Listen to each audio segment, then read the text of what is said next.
Esper said that on Sunday Trump gave me an order that Eddie Gallagher would retain his trident, the pin worn by Navy SEALs that symbolizes their membership in the elite military community. The case of Eddie Gallagher has dragged on for months and has distracted too many. It must end, Esper said Monday. Eddie Gallagher will retain his trident as the Commander-in-Chief directed and will retire at the end of this month. The secret agreements bespoke a day after he fired Navy Secretary Richard Spencer over Gallagher, who has been implicated in war crimes whose case has raised tensions among the military leaders and the White House. Contrary to the narrative that some want to put forward in the media, this dismissal is not about Eddie Gallagher, it's about Secretary Spencer and the chain of command, Esper said Monday. Esper said he spoke to Trump once or twice on Saturday, and been in contact with other military leaders, including the chairman of the Joint Chiefs, Gen.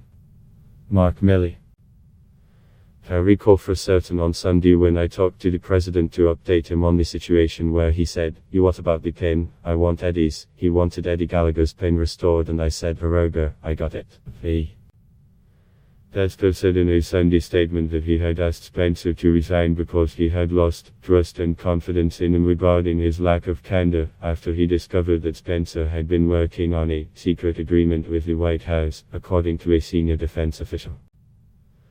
While Esper said Sunday he was deeply troubled by Spencer's conduct, the former Navy Secretary used his resignation letter to suggest that Trump is undermining the key principle of good order and discipline of the US military by intervening in Gallagher's case. On Monday, Esper essentially said that Gallagher's case had become so fraught that any decision about it would come in for criticism. The defense secretary said he wanted the Navy to move on.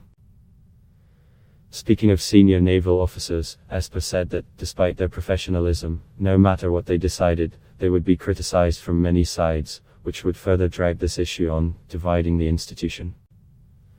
"I want the SEALs and the Navy to move beyond this now and get fully focused on their warfighting mission." Gallagher had been convicted of bringing discredit to the armed services after posing next to a dead ISIS fighter's body, which is against regulations.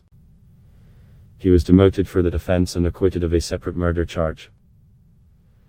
Trump reversed Gallagher's demotion a week ago and pardoned 2 other service members accused of war crimes, deeply upsetting military leaders who had warned the president that such a move could undermine the force's order and discipline, damage the integrity of the military justice system and erode the confidence of us allies and partners who host us troops.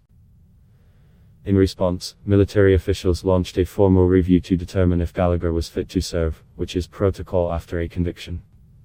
The review was expected to lead to his expulsion. When Trump vowed on Twitter that he would never permit the Navy to revoke the Gallagher's membership in the elite group, Spencer reportedly reached out behind the scenes. He suggested to the White House that Gallagher's review go ahead, but proposed a secret guarantee that Gallagher would be allowed to keep his status as a Navy SEAL, according to the senior defense official. In public, Spencer took a very different stand, saying he would push forward with a review regardless. Violating chain of command, Esper's discovery of Spencer's off-the-books effort prompted him to ask for Spencer's resignation, according to Pentagon spokesman Jonathan Hoffman. Spencer's decision to circumvent his chain of command, namely Esper, and go straight to the White House was a violation of military policy, according to the senior defense official. Esper was also riled by the disconnect between Spencer's private deal-making and his public posturing, according to the statement. Esper felt Spencer's public statements did not match up with what he had been doing privately, according to the senior defense official. After Trump's tweet saying he would never let the Navy strip Gallagher of his SEAL status, Spencer told an audience at the Halifax Security Forum in Nova Scotia, Canada, that he felt the process should go forward because it matters for good order and discipline.